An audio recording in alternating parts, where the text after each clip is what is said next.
The laws of the universe, too. Hello everyone, and welcome to my channel. Today, we're going to reveal the 8 iron laws that form the bedrock of the universe's operation, and each one is full of shocks. From the unshakable Planck's constant in the microscopic world to the second law of thermodynamics, which describes the irreversible process of entropy increase, these fundamental laws are quietly writing the saga of the universe's transition from chaos to order. Looking at the sea of stars, we can observe the magnificent large-scale structure of the universe, as if it were a huge interstellar web. While the laws of elemental synthesis hidden deep in the furnace of stars reveal how chemical miracles are continuously born in the universe. Even more amazingly, the vacuum energy that permeates the void seems to be driving the galaxies and nebulae like an irreversible arrow of time, linking history to the future. In addition, the hierarchical structure of the universe displays a striking self-similarity of hierarchies, with each layer repeating similar patterns and forms, while distant quasars and active galactic nuclei show us the most intense side of the cosmos, with their extreme energy releases and dazzling light. So, let's get started. 11. Planck's constant. If you have a little background in physics or have seen it in a popular science book somewhere, you probably know that Planck's constant, usually denoted by the symbol h, is one of the central constants of quantum mechanics. It may seem simple, but it is the root of all microscopic phenomena in the universe. It tells us that certain properties of the universe, energy, frequency, the behavior of particles, do not change continuously, but exist in a discrete, indivisible way. So how does this mysterious little number affect our understanding of the universe? Let's start with the discovery of Planck's constant and gradually unravel its important role in physics. Let's go back to 1899 and stand at a scene of scientific research that seems both ancient and very modern, the problem of blackbody radiation. At the time, physicists were busy solving a mind-numbing puzzle, thermal radiation. As you probably know, an object heated emits light, which is radiation. For example, a red-hot lump of iron emits red light.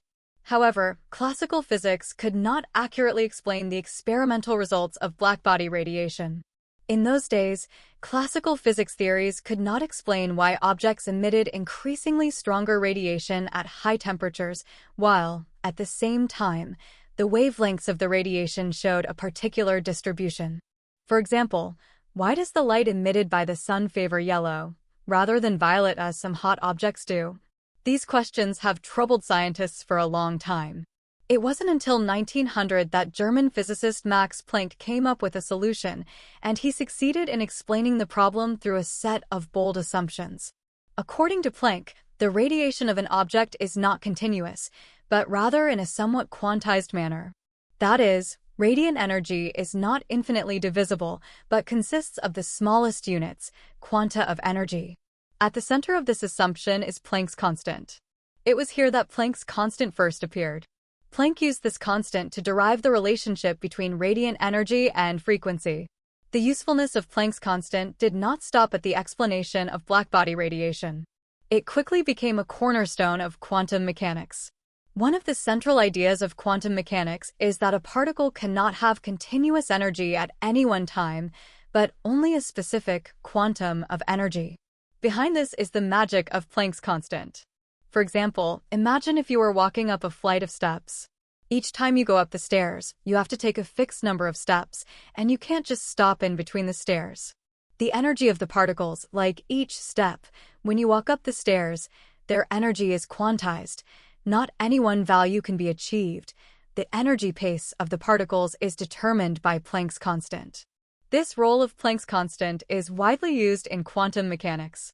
For example, the Heisenberg uncertainty principle is closely related to Planck's constant. It tells us that the position and momentum of a particle cannot be known precisely at the same time. In other words, the position and momentum of a particle are quantized and their measurements are limited by Planck's constant. This uncertainty principle revolutionizes our understanding of reality. The physical world is not precisely known, but is full of uncertainty and dispersion. So how does Planck's constant determine the relationship between energy and frequency? In fact, this question itself already implies the core feature of quantum mechanics, discrete nature. In classical physics, the energy of an object can be continuous, just as you can make the speed of an object gradually increase by means of asymptotes. In the quantum world, however, energy changes in jumps. You can't make a particle's energy infinitely close to a certain value. It can only jump from one discrete value to another. Planck's constant is the yardstick for this quantum jump. As a simple example, if you stand in front of a smooth staircase, you can go up the stairs one step at a time without suddenly jumping over a step. As for the tiny particles such as electrons, their energy, like the stairs, can only be changed by jumps, and they can't wander between two steps at will. The existence of Planck's constant makes this jump specific and quantifiable. Planck's constant does not only play a key role in quantum mechanics, it is actually ubiquitous in our observation of the universe's microscopic phenomena. For example, in the photoelectric effect experiment, Einstein proposed that photons carry energy, and the amount of energy in a photon is also related to Planck's constant and frequency. Simply put, the particle nature of light, the photon, has its energy determined by both Planck's constant and frequency. Then there is the quantum tunneling effect, which is also a manifestation of Planck's constant. Regarding the quantum tunneling effect, it is indeed a very interesting and mysterious phenomenon. It is almost like something out of a science fiction movie. Particles can pass through a seemingly impenetrable wall and enter another region. This tunneling may seem to violate the common sense of classical physics, but it is a common phenomenon in the quantum world. Planck's constant is the key to understanding this phenomenon. In classical physics, if you want to move an object from one region to another, there must be enough energy to overcome the obstacles. For example, if you push a small ball in front of a hill, the ball can only cross the hill if it has enough kinetic energy, e.g., it's going fast, otherwise it will stop there and won't be able to move on. This phenomenon is a fundamental characteristic of classical mechanics, the concept of conservation of energy and potential energy. But in the quantum world, things are different. Suppose you put an electron in front of a potential obstacle, such as a potential barrier. According to classical physics, the electron would need to have enough energy to overcome the barrier, get over it, and get to the other side. However, quantum mechanics tells us that the electron does not simply follow the classical laws, but has a certain probability of being able to cross the barrier, even if it does not have enough energy to overcome it. The quantum tunneling effect describes the phenomenon of a particle crossing a barrier. This does not mean that the particle actually jumps over the obstacle, but that it has a certain probability of appearing on the other side of the obstacle, even if it does not have enough energy to overcome the obstacle. This may sound like a very unusual phenomenon, but it is common in the microscopic world. The key here lies in the basic principles of quantum mechanics, and in particular the role of Planck's constant. Planck's constant provides quantum mechanics with a quantized standard that defines the relationship between matter and energy. The introduction of Planck's constant allows us to understand that particles do not have a precise position and energy as described in classical physics. Instead, particles exhibit a fluctuating nature in the quantum world and can exist in multiple positions or states simultaneously with a certain probability distribution. The volatility of the electron is a central concept in quantum mechanics. Instead of giving an exact position and momentum, we can use the wave function to describe the state of the electron.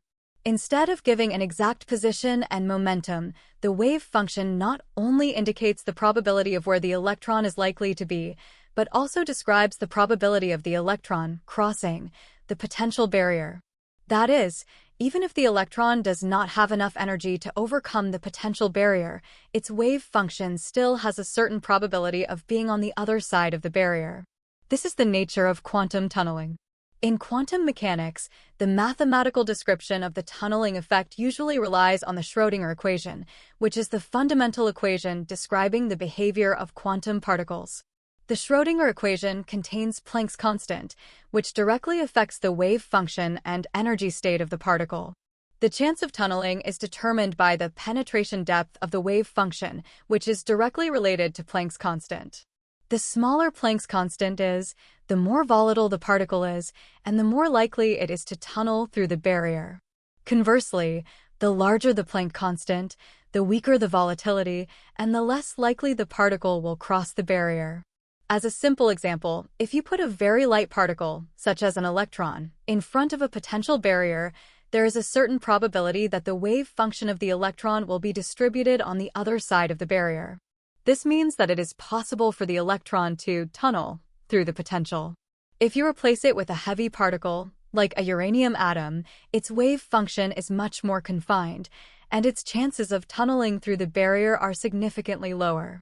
The fundamental reason for these behaviors is that Planck's constant defines the discrete and discontinuous nature of the behavior of particles, which gives them a certain, fluctuating, character, instead of being completely deterministic particles. Even in the study of black holes, Planck's constant is a factor that cannot be ignored. When scientists try to combine quantum mechanics and general relativity to study the nature of black holes, Planck's constant provides insight into the behavior of black holes on a quantum scale.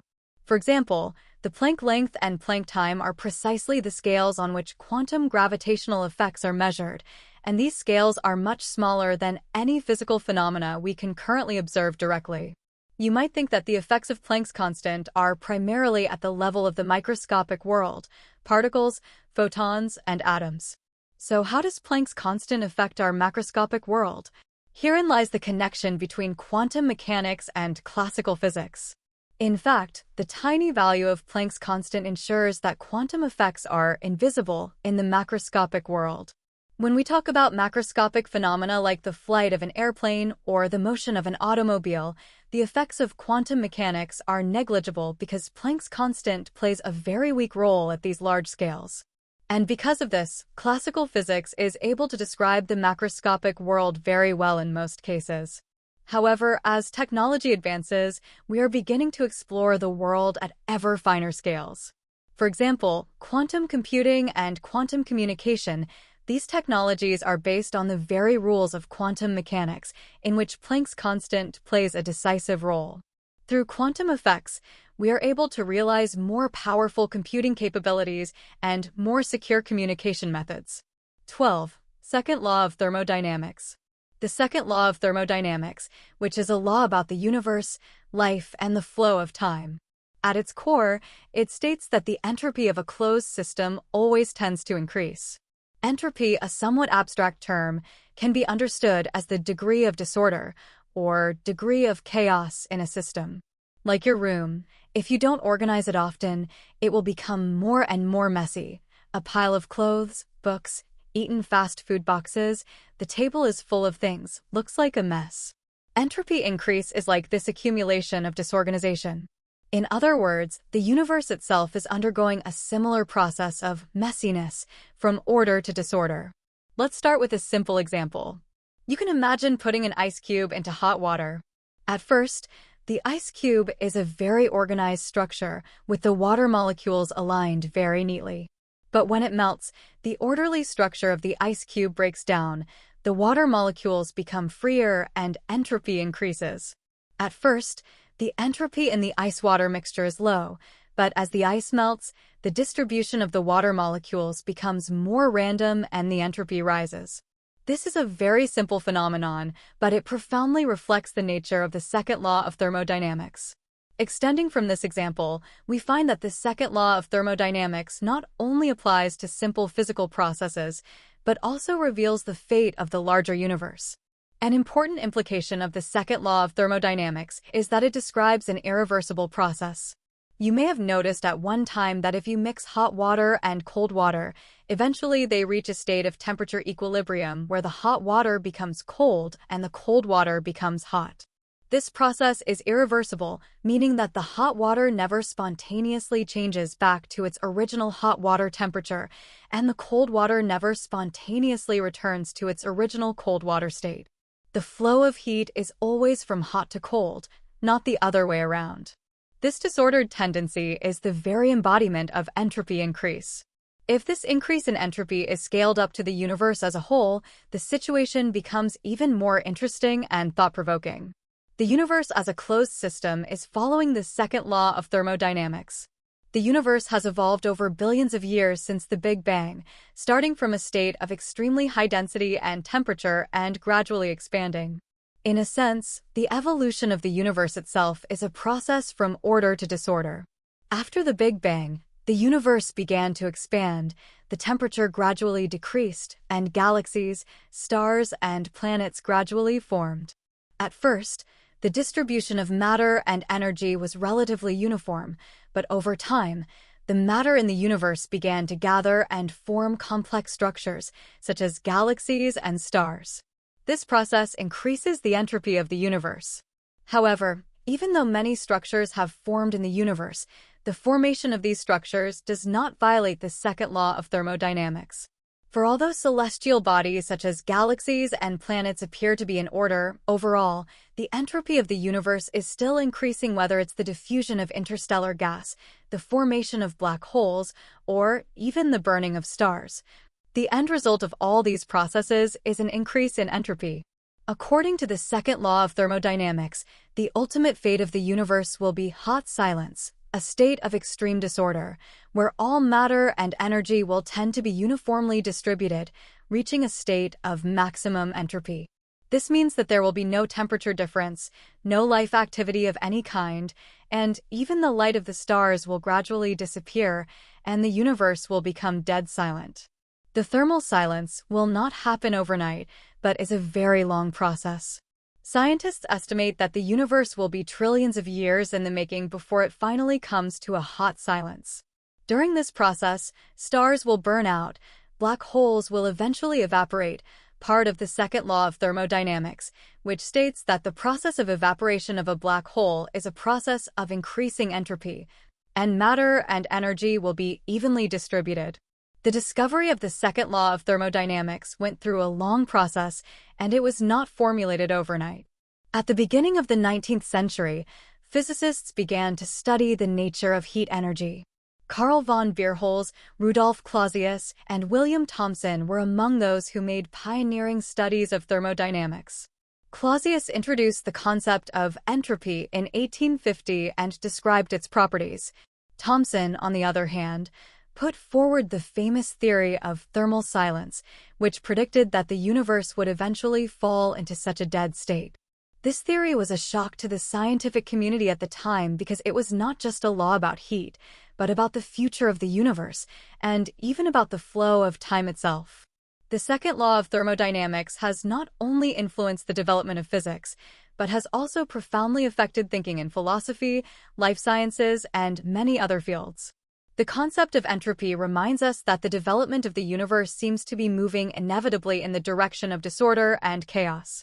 This trend makes people wonder, is life, consciousness, time, and even human existence just a process of gradually increasing entropy? Some philosophers and physicists, such as Planck and Einstein, have thought deeply about this question. Planck once pointed out that the order in the universe does not exist out of nowhere, but can be maintained through certain rules and laws, but the maintenance of these orders is itself a kind of entropy reversal process. The development of human civilization, in a sense, can be regarded as an effort to resist the increase of entropy. But this effort cannot continue forever. From a macroscopic point of view, all the structures, lives, and civilizations in the universe will inevitably disintegrate and move towards a state of uniform distribution of entropy. In this process, all the cultures, technologies, and arts created by human beings seem to be unable to resist this ultimate fate. This view is both mystifying and somewhat depressing. On the other hand, however, there are those who believe that although entropy ultimately leads to hot silence, we can still create our own order and meaning in our limited life and time. Perhaps entropy is not simply a negative force, it is also a driving force that allows us to seek organization and understanding in the midst of chaos. This seemingly disordered universe also gives us infinite possibilities for creation and exploration. Returning to the level of life, how does life arise in a universe of increasing entropy? From a biological point of view, life itself is a process of localized entropy reduction. Through metabolism, our body transforms the ordered substances in the external environment into internal molecules and discharges waste products. It can be said that life exists as a result of entropy being suppressed locally. This is why the birth and evolution of life seems so miraculous within the framework of the second law of thermodynamics. As the total entropy of the universe continues to increase, how life can maintain order in this relentless stream of entropy and evolve complex organisms has become a mystery that scientists have been pursuing. Perhaps this is one of the reasons why the universe is so fascinating. It is not only a mere process of increasing entropy, but also full of countless contingencies and possibilities. 13. Large-scale structure of the universe. The matter in the universe is not piled up randomly, but forms a kind of extremely organized but mysterious network structure. We usually call this kind of network structure the large-scale structure of the universe. It is like the skeleton of the universe, and between these skeletons, there are countless gaps and dense areas, like the structure of a honeycomb. What is it all about? To understand the large-scale structure of the universe, we have to start with the original state of the universe. The Big Bang Theory tells us that the universe began to expand at an extremely hot and dense point about 13.8 billion years ago. At that time, the matter of the universe was distributed almost uniformly throughout space, with very high temperatures and densities. But as the universe expanded, the temperature gradually decreased and the matter began to spread out, slowly becoming less uniform. In particular, after about 380,000 years, the temperature of the universe dropped enough to allow electrons and nuclei to combine to form atoms, known as the composite H. When the universe began to become transparent and light was able to travel freely. However, the universe was not absolutely uniform at this time. With small differences in the distribution of matter, there were small fluctuations in density. These tiny fluctuations became the seeds of the later structure of the universe. Like ripples on the surface of water, the tiny perturbations gradually amplified and eventually, over billions of years of evolution, formed the large-scale structures we see today. At this point, we need to talk about a special kind of matter, dark matter. Dark matter is the largest percentage of matter in the universe, and although we can't see it directly, we can speculate about its existence through its effect on gravity. Dark matter acts as the invisible glue of the universe. Its presence allows galaxies and clusters of galaxies to clump together, creating the web-like structure of the universe. If you imagine a grid in three-dimensional space, it helps you understand the structure. The gravitational pull of dark matter causes the matter to gradually converge into node after node, and these nodes are connected to form huge filaments, with massive gaps between them. These filaments have large-scale gaps between them. These gaps are called cosmic voids. Therefore, the mesh structure of the universe is actually composed of these filaments and voids. As a simple example, suppose you have a piece of cloth covered with sand. As the cloth is stretched, the sand grains are concentrated in the folds of the cloth as it is tightened, and in between the folds there are empty areas. In the universe, dark matter is like the tension in the cloth, and galaxies and galaxy clusters are like the grains of sand that collect in the folds. Early understanding of the large-scale structure of the universe came primarily from astronomers' observations of galaxies, and in the early 1900s astronomers began to notice that galaxies were not uniformly distributed. In 1917, Albert Einstein proposed the theory of general relativity, but astronomers of that time considered the universe to be static and lacked the notion of an expanding universe. It was not until the 1920s that Hubble realized that the universe was expanding by observing the redshift of galaxies. However, the first observations were still limited to near-neighbor galaxies, and it was not until the 1970s that astronomers, with the help of more sophisticated instruments, gradually realized that galaxies were not scattered randomly, but rather showed a huge, staggered structure. Especially in the 1980s, computer simulations made this clearer. Through simulations, scientists discovered that if there was dark matter in the universe, the distribution of galaxies could take on this reticulated structure, whereas without dark matter, the distribution of galaxies appeared to be very uniform. As we enter the 21st century, with the improvement of telescope technology, we are able to see galaxies farther and farther away, and thus better understand the structure of the universe. One of the most famous examples of this is the 2DF Galactic Redshift Survey and the SDSS, Sloan Digital Sky Survey, released around 2000. These large-scale astronomical surveys constructed a huge map of galaxies through a large number of galaxy observations, revealing how galaxies in the universe are clustered in filamentary structures, forming a web-like, large-scale structure. In addition, in 2010, scientists used the Planck satellite to make even finer observations of the cosmic microwave background, CMB, the afterglow, left over from the Big Bang that existed at the beginning of the universe and is still present today. CMB is the afterglow of the Big Bang, which existed at the beginning of the universe and is still present today. By analyzing these microwave backgrounds, scientists were able to reconstruct the distribution of matter in the early universe, further demonstrating the close relationship between dark matter and large-scale structure. The large-scale structure of the universe is not static, it is constantly evolving. From the first tiny fluctuations to the massive mesh structure we see today, it took billions of years of evolution. In the earliest universe, matter was roughly evenly distributed, and dark matter was also evenly distributed throughout space as it expanded. But as the universe expanded and cooled, the matter gradually clustered together and began to form structures. In the early universe, these structures were roughly spherical or ellipsoidal in shape, but over time, the gravitational force between the substances caused them to form a filament-like structure along a certain direction. It can be said that the formation of this web-like structure is the result of the pull of matter between gravity and expansion. However, the large-scale structure of the universe is not only determined by dark matter. Ordinary matter also plays an important role. Galaxies don't form by chance. They tend to be concentrated in places where filaments meet, the nodes of the universe. These nodes, also known as galaxy clusters or superclusters, are the most massive structural units in the universe. Although we now have a fairly clear understanding of the large-scale structure of the universe, there are still many unanswered questions. For example, the nature of dark matter and dark energy, the ultimate fate of the universe, and so on, all need more exploration to answer. Recently, with the launch of the James Webb Space Telescope, astronomers have more powerful observing capabilities and expect to make more discoveries.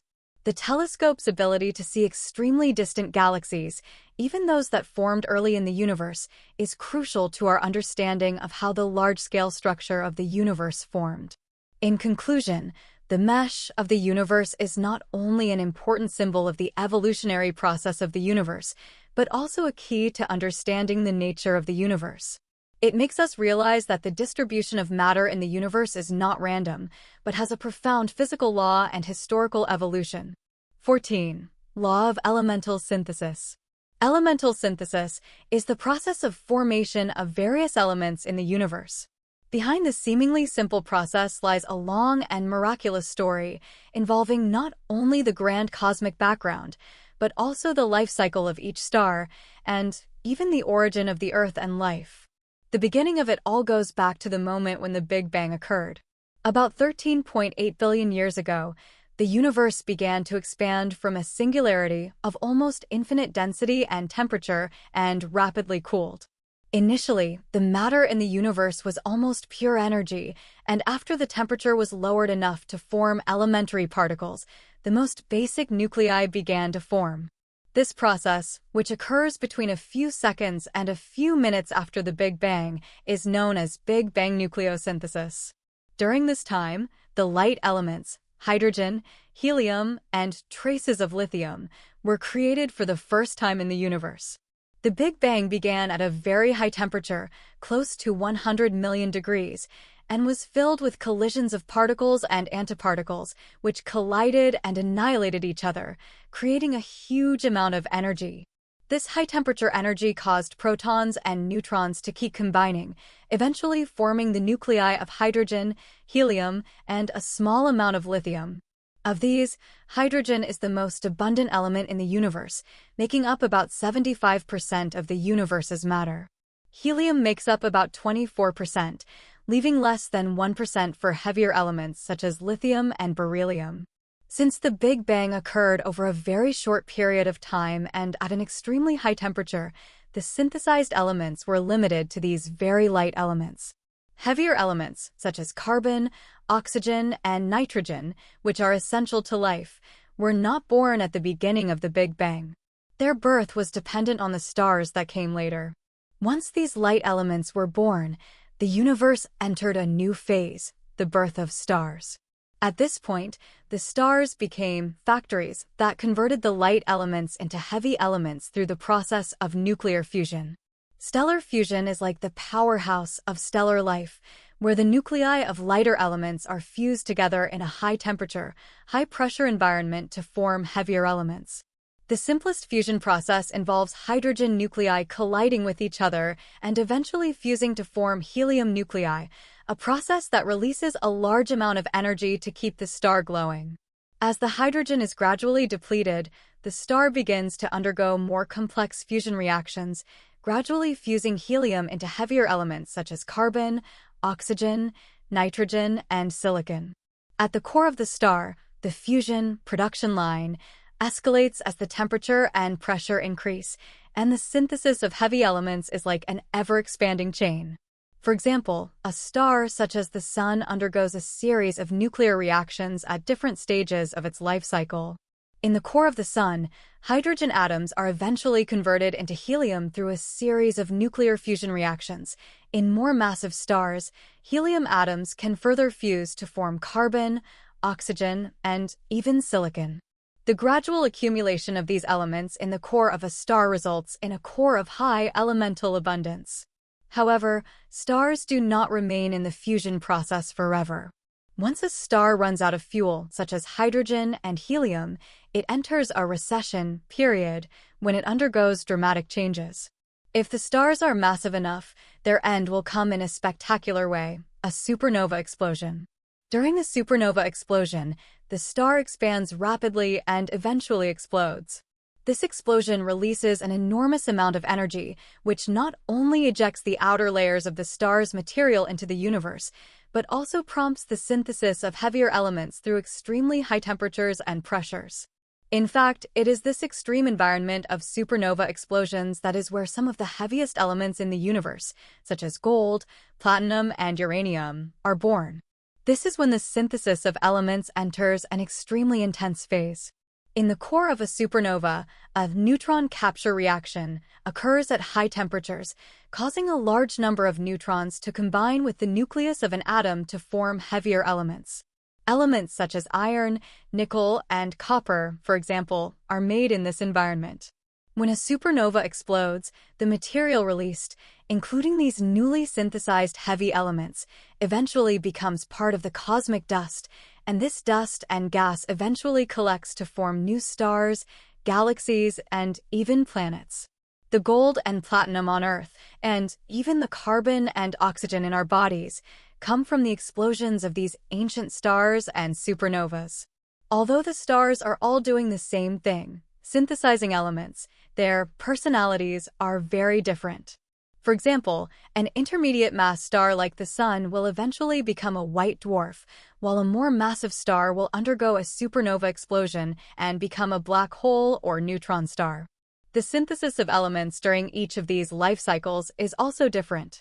Particularly interesting is that some of the more massive stars have very complex internal fusion processes and may even pre-synthesize elements heavier than iron.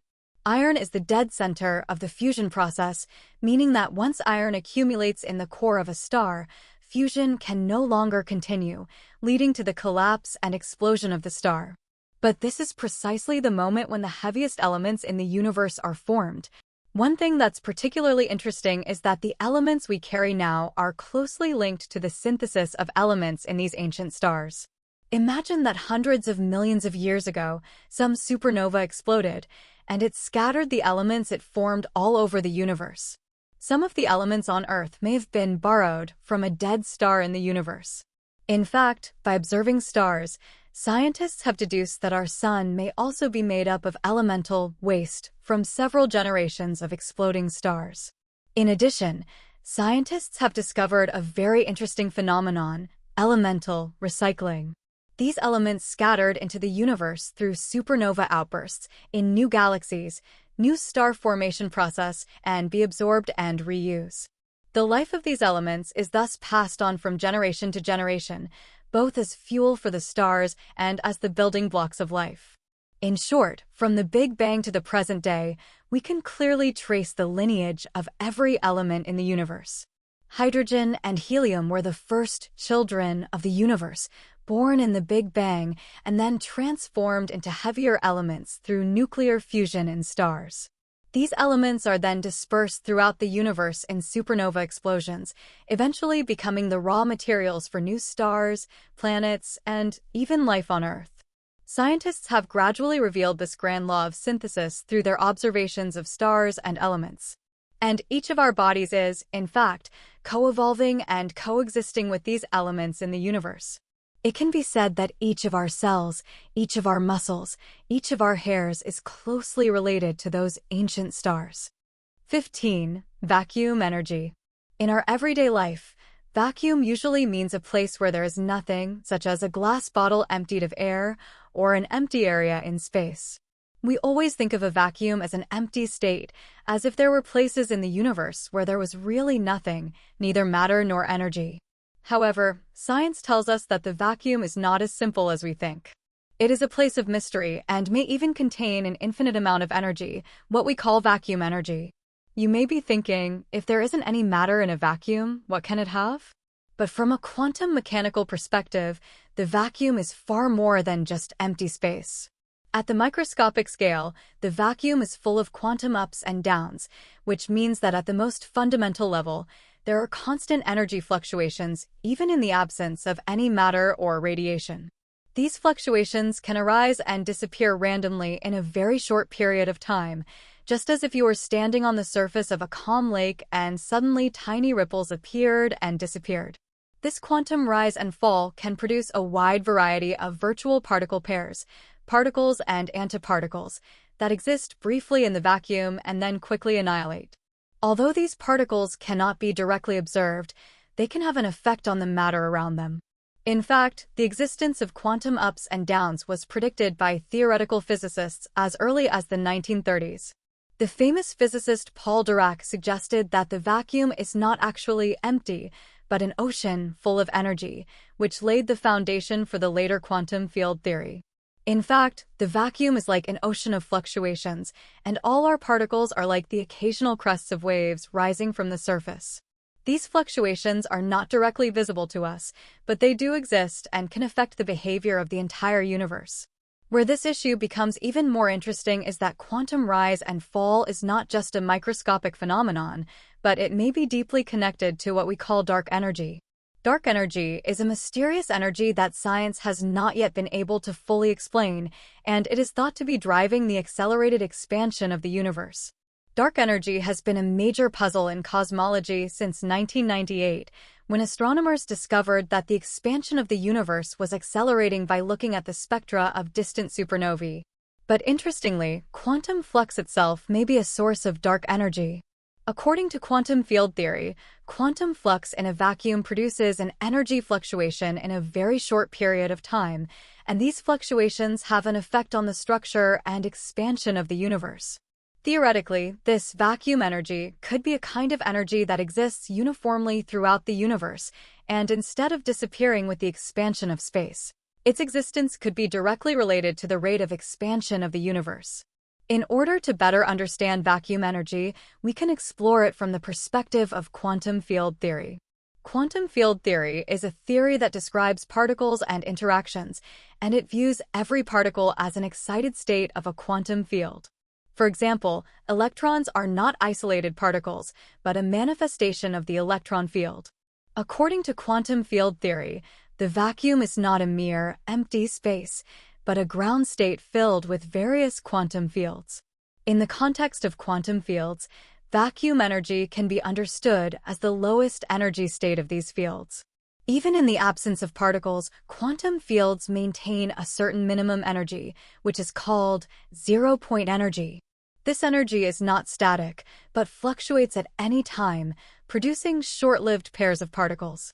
This fluctuation may seem insignificant, but it can have a profound effect on the structure and development of the universe.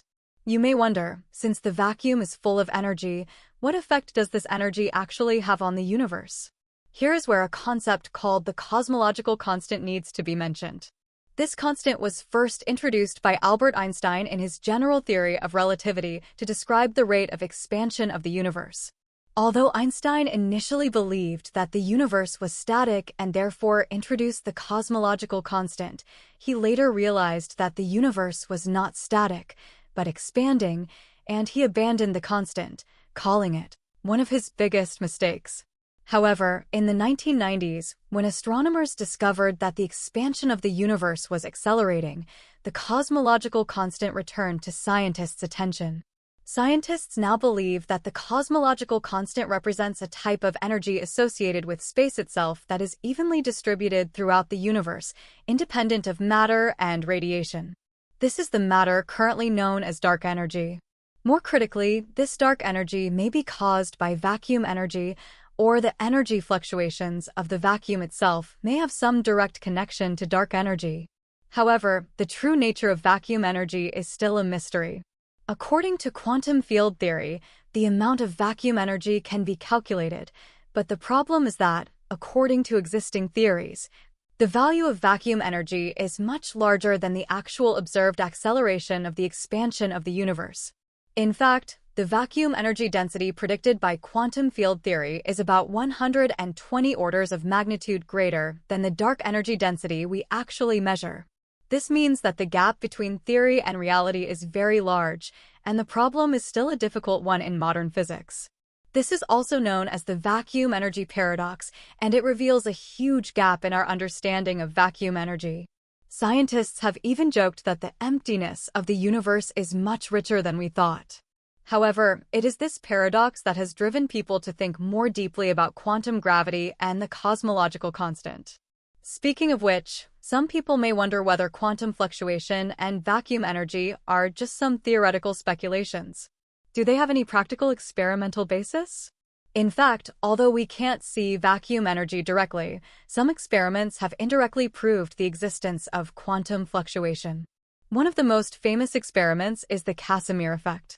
This effect can be observed with two metal plates placed very close to each other. When the two metal plates are placed in a vacuum, a very weak attractive force is created between them, and the source of this force is due precisely to the effects of quantum fluctuations in the vacuum. This effect is a direct proof of quantum field theory, which suggests that quantum fluctuations can affect matter, even in what we consider to be an empty vacuum. In another experiment, scientists have discovered quantum fluctuations in the early universe by studying the cosmic microwave background, CMB, radiation. These quantum fluctuations left their mark after the Big Bang and are still observed today through the CMB. Therefore, even though we cannot directly measure vacuum energy, scientists can still perceive it through observations and experiments of the universe. 16. The arrow of time. You may think that the passage of time seems to be the simplest thing to think about without much thought. We are used to the order of past, present, and future, to watching the clock go by second, and to the sun rising in the east every day. But have you ever thought that behind these phenomena, it involves one of the most profound laws of the universe, the principle of entropy increase? First of all, what is the arrow of time? In fact, the arrow of time refers to the unidirectionality of the passage of time, or rather, time always seems to flow in one direction and will never flow backwards. No matter how hard you try, the past will never return to the present, and tomorrow will never become yesterday. This is very much in line with our intuitive sense of time. Take a small example from everyday life. You spill a glass of water one day, and it spills all over the table. You can clearly see that the water flows downward, spreads in all directions, and ends up forming a larger and larger puddle. On the other hand, it is impossible for the water to shrink back into the cup. This change from order to disorder is the embodiment of entropy increase. Entropy is an important concept in thermodynamics, originally proposed by the physicist Rudolf Clausius, used to describe the degree of disorder in a system. Simply put, the greater the entropy, the more disordered and unpredictable the system is. This universe we live in, from the macro to the micro, all physical processes have a common trend. Entropy always increases. You may ask, what does entropy increase have to do with the arrow of time? This question is actually quite interesting. Simply put, entropy increase gives time a definite directionality. The past is a relatively ordered state, while the future is a more entropic, disordered state. Since entropy is irreversible, time flows from the past to the future, never backwards. Imagine if you went back in time and water spilled all over the place and then miraculously re-entered the glass, and the puddle on the tabletop was instantly restored to cleanliness, which would violate the principle of increasing entropy and the natural law of the passage of time. Theoretically, it is impossible for such a thing to happen because entropy always increases, and the degree of disorder in the system always becomes greater, and it is impossible to return to the original orderly state. If you find the arrows of entropy increase and time hard to understand, it is even more important to mention Einstein's theory of relativity. In Einstein's general theory of relativity, time and space are inextricably linked, being unified into spacetime. Spacetime itself is not fixed. We usually think of time as flowing at a constant speed, but in fact, the degree of curvature of spacetime is related to the mass and energy of the object, which also means that the passage of time is not necessarily uniform. Take a simple example. On the surface of the Earth, time passes more slowly than in some places deeper in the universe. This phenomenon is called gravitational time dilation.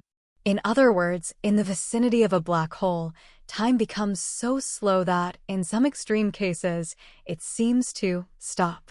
Although this phenomenon is usually only visible under extreme conditions, it suggests that time is not an absolute, fixed being, and that its rate of flow can change, especially in strong gravitational fields. This is different from our conventional understanding of time. Normally, we think of time as a uniformly flowing, irreversible process, but with Einstein's theory, the fluidity of time and space becomes complex and full of uncertainty. If you combine the increase in time and entropy, we find that the overall evolution of the universe also seems to follow the principle of increasing entropy. According to the thermodynamics of cosmology, the universe has been expanding and cooling since the Big Bang. At the beginning of the Big Bang, the universe was a very high temperature and high density state, and almost all matter and energy were in a highly ordered state. As time goes by, the universe gradually expands, the temperature decreases, matter begins to be distributed more dispersed, and entropy gradually increases. For us humans, the flow of time is not just a physical phenomenon, but is also closely related to our own existence. We live in a world of change, and change itself is a direct expression of the passage of time. From a psychological point of view, we perceive the passage of time because our brain is able to perceive and remember past events while making predictions about the future. We see objects gradually aging and hear clocks ticking, all of which is proof that time is constantly moving. Do you know about phenomenological time? To understand phenomenological time, we first have to start with the ideas of one of the founders of phenomenology, Edmund Husserl. Husserl was concerned with how consciousness and the world are intertwined. We often think of the world we are in direct contact with as reality itself, but Husserl pointed out that we are only perceiving the world through our consciousness, and that these perceptions are organized in time and space. So when we talk about time, we must realize that it is not just a parameter of physics, but one of the core of our experience. Husserl delves into the phenomenological dimension of time in his book The Phenomenology of Inner Time Consciousness. We often speak of time as linear and irreversible, flowing from the past to the future, but Husserl argues that the experience of this flow of time is not an external physical phenomenon, but is constructed by our consciousness. One of Husserl's central ideas is that the experience of time cannot be a simple linear structure, but consists of multiple levels of temporal structure. Specifically, he divides time into 3 levels: immediacy, anticipation, and recollection, which together constitute the experience of time in Husserl's eyes. Time is not a single linear flow, but a multi-layered construction. That is to say, our conscious perception of time does not simply follow a simple arrow, but experiences the passage of time in a constant, overlapping of layers. Now, suppose you are sitting in a coffee shop, quietly drinking your coffee. Can you feel time passing? Yes, time seems to be flowing around you, and the hands on the clock are advancing second by second. But if you pay a little attention, you will realize that the passage of time is not a uniform, monotonous experience. You may have the feeling that sometimes time passes exceptionally fast, while at other times it passes exceptionally slowly. The mystery of this lies in the difference between our conscious perception of time and the reality of the physical passage of time. Husserl's phenomenological time is in fact a profound analysis of this subjective time. In his view, the passage of time is not driven by an external clock, but is shaped by our consciousness in its holding and looking forward to each moment. Just as when we listen to music, although the notes are flowing, we do not listen to the notes independently, but we link each note to the previous notes to form a holistic perception of the melody, which is also the flow of time perception.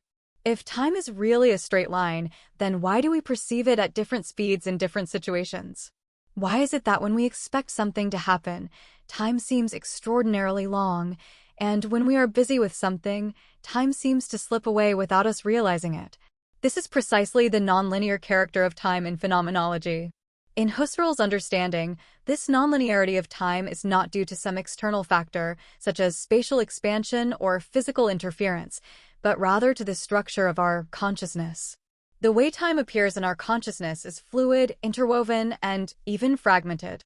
In our here and now consciousness, we may have memories of the past and expectations of the future, which are not arranged in a linear fashion, but are intertwined.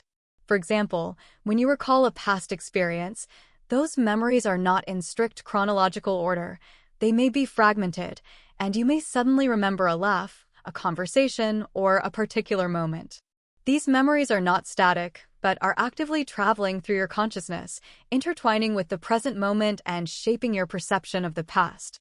One of the key points of phenomenological time is that it is closely related to self-awareness.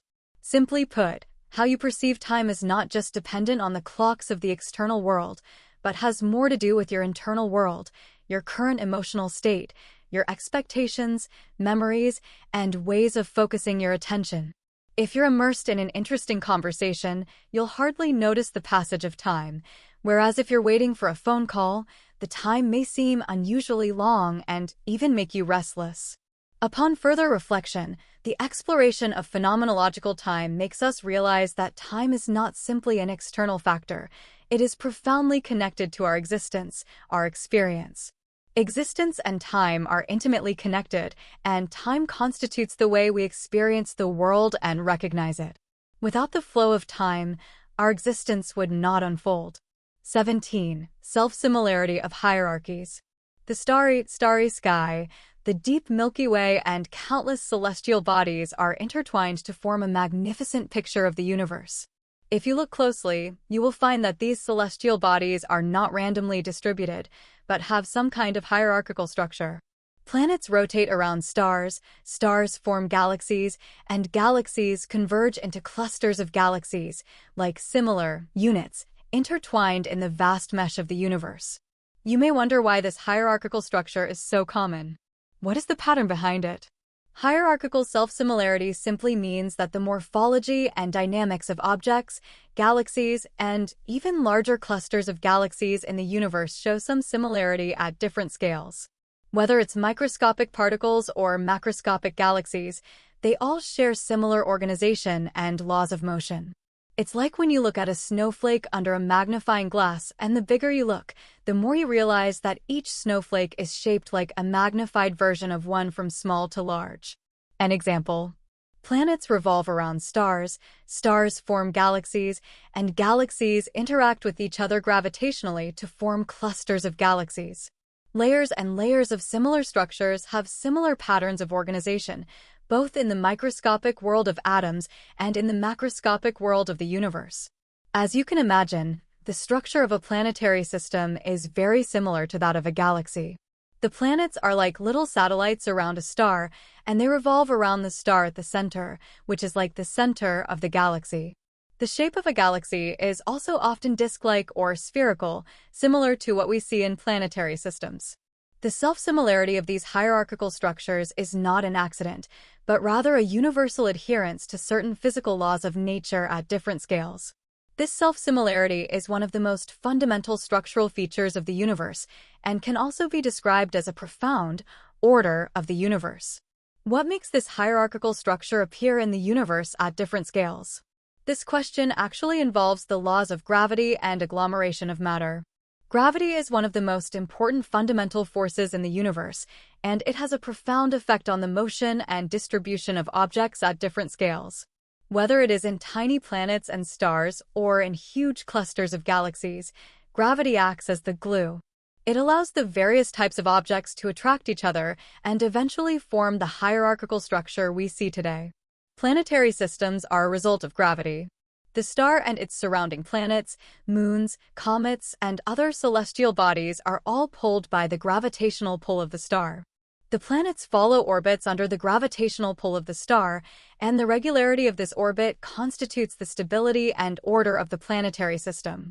Similarly, galaxies cannot form without gravity. The stars, interstellar matter, and black holes within galaxies are all attracted to each other by gravity, eventually forming galaxies of various shapes, spiral galaxies, elliptical galaxies, and so on. When gravity acts on larger scales, multiple galaxies come together to form clusters. Clusters of galaxies maintain their stable structure through gravitational interactions. This gravitational interaction on large scales is the basis for the formation of galaxy clusters. Gravitational interactions allow the matter in the universe to continually gather and form a self-similar structure. These structures, ranging from tiny planetary galaxies to massive clusters of galaxies, are the result of the accumulation and action of gravity over long periods of time. In addition to gravity, self-organization is another important factor in the self-similarity of hierarchical structures in the universe. In physics, self-organization refers to the automatic formation of an orderly structure by the components of a system through interactions in the absence of external guidance. In the universe, matter continues to cool, gather, and condense after the Big Bang, eventually forming multi-level structures such as galaxies, star clusters, and clusters of galaxies through self-organization. Examples of self-organization. Formation of planetary systems. In the process of star formation, the surrounding gas and dust will gradually gather due to gravitational force and eventually form celestial bodies such as planets and satellites. This process is not imposed by external forces, but is the result of internal interactions within matter. Formation of galaxies. During the cooling of interstellar matter, clouds of gas collapse under the influence of gravity and begin to form stars and galaxies. Over time, these stars and nebulae interact to form galaxies of various forms. Cluster formation. On larger scales, multiple galaxies are gravitationally attracted to each other and gradually converge to form clusters of galaxies. These clusters maintain a hierarchical structure through gravitational forces. The self-similarity of the hierarchical structure is not only seen in the morphology of the objects, but even in their dynamics, where similar patterns can be seen. In planetary galaxies, planets revolve around stars, stars revolve in galaxies in a similar way, and even the matter inside galaxies exhibits rotational properties. The spiral galaxies we often see are actually macroscopic manifestations of this law. Planets, stars, and galaxies rotate in ways that are, in a sense, characterized by similar dynamics. Planetary rotation. The planets rotate around their stars in a way that follows Kepler's 3 laws. The orbit is a relatively stable ellipse, and the speed of the planet's motion around the star varies at different positions in the orbit. Galactic rotation. In galaxies, stars rotate around a black hole at the center of the galaxy. Galaxies do not rotate uniformly, with stars in the central region rotating faster and stars in the outer regions rotating slower. This rotation is similar to the pattern of planetary rotation around stars, demonstrating the dynamics of hierarchical self-similarity. In larger-scale clusters of galaxies, multiple galaxies maintain the overall structure of the cluster through gravitational interactions. The gravitational interactions between these galaxies are also similar to the gravitational interactions of planets around stars. The distribution of matter within galaxy clusters also exhibits a hierarchical structure.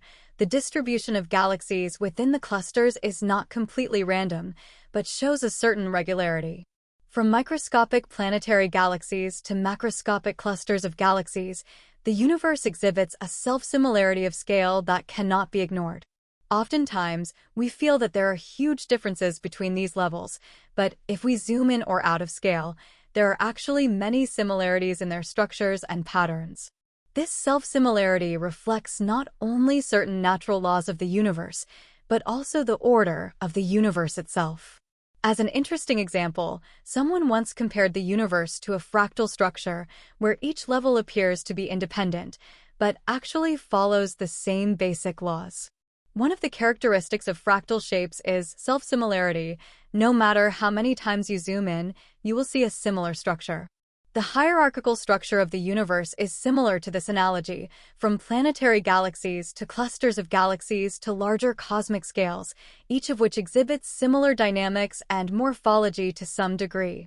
18. Quasars and active galactic nuclei. Have you ever wondered what the brightest thing in the universe is? We often say that the sun is bright, but that is, after all, too close to us. In contrast, there are objects in the universe that, although very far away from us, emit amazing amounts of energy, millions of times more powerful than the light of the entire Milky Way galaxy. These mysterious, luminous objects we call quasars. Quasars were actually one of the first extreme phenomena we saw in astronomy. They are the active galactic nuclei of distant galaxies that are powered by giant black holes at their centers. Black holes, like the vacuum cleaners of the universe, swallow the matter around them and accelerate it at very high speeds, releasing unimaginable amounts of energy. To understand the nature of quasars, we need to travel back in time to the early stages of the universe to unravel the mysteries of these glorious objects. In the early 1960s, astronomers were searching for new objects and delving into all corners of the universe. Suddenly, they noticed some very strange signals. These objects were much brighter than ordinary stars, but not quite like conventional stars. They looked like distant point sources, emitting extremely intense light, and some of the lines in the spectrum didn't match the stars and nebulae we recognize. In 1963, Martin Schmidt noticed some strange redshifts in the spectrum of one of these objects, called 3C273, by studying it. This indicated that it was moving away from us and at a very fast rate. This discovery changed our understanding of the structure and evolution of the universe.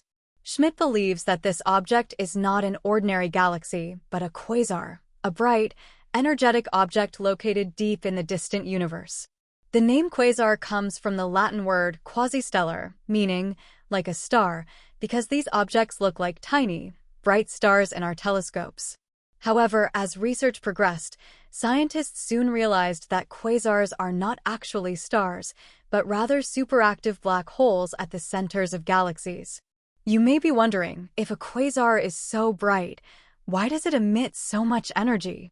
While we all know that stars release energy through nuclear fusion, quasars are much brighter than a regular star.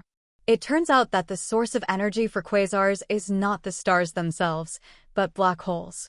Every active galaxy is likely to have a massive black hole at its core, and in particular, galaxies that are very massive usually have a supermassive black hole at their center. For example, the Milky Way galaxy has a supermassive black hole with a mass of about 4 million times the mass of the Sun at its center. However, a black hole is not a simple, devouring machine. It does not directly consume everything around it, but rather eats nearby matter in a special way, through an accretion disk. An accretion disk is a disk of gas and dust that rotates around a black hole. As matter approaches the black hole, it is pulled toward the center by the hole's powerful gravity.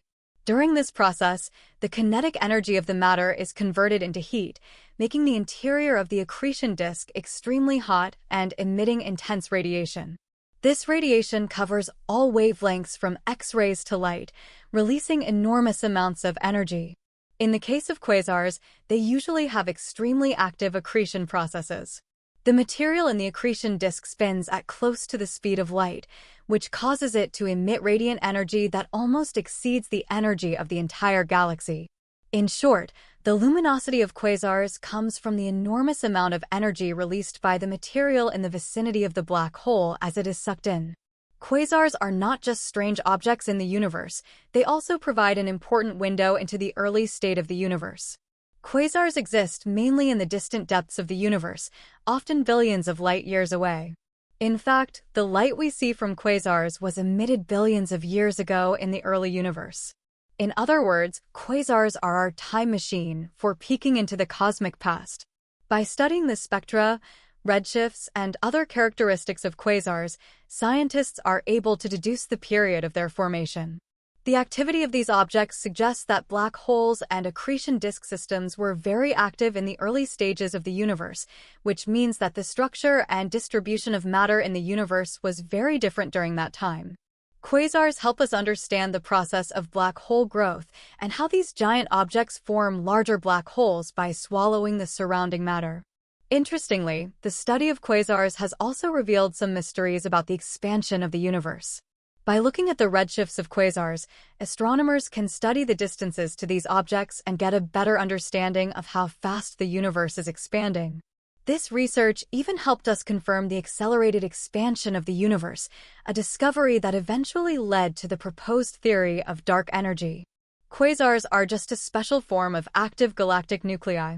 In fact, there are other types of AGN besides quasars, including Seyfert galaxies, blazar, and radio galaxies. They all have similar sources of energy, namely, supermassive black holes at the center of galaxies and their accretion disks. The difference is that they differ in their brightness, activity, and radiation patterns.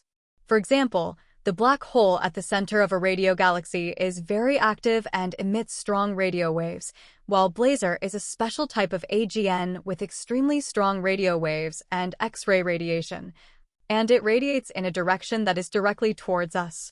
Each type of active galactic nucleus manifests itself differently, but what they all have in common is that their energy source comes from the black hole accretion process. The existence of quasars has also led us to think more about dark matter. Dark matter, as we know it, is a form of matter in the universe that cannot be directly observed. It does not interact with light, but affects the matter around it through gravity. Although quasars themselves are not composed of dark matter, their existence and evolution may provide us with some indirect clues about dark matter. For example, the energy release and gravitational fluctuations of quasars may be closely related to the distribution of dark matter around them. By analyzing the distribution of matter around quasars, scientists can gain some information about dark matter, which in turn can help answer the question of the role it plays in the universe. As technology advances, astronomers have more powerful tools to explore quasars. Detectors such as the Hubble Space Telescope, the Spitzer Space Telescope, and the Chandra X-ray Observatory now allow us to take a deeper look at quasars and their material environments. Meanwhile, the Event Horizon Telescope, EHT, is helping us to further study black holes and their accretion processes in active galactic nuclei by capturing images of them. In the future, with the next generation of telescopes, scientists will be able to unravel the mysteries of quasars and black holes more clearly. These extreme objects will not only help us understand the origin and evolution of the universe, but also help us explore the extreme physics phenomena in the universe, such as the extreme distortion of time and space, and the information paradox of black holes. Well, that's it for this installment. Likes and comments are welcome. Thanks for watching.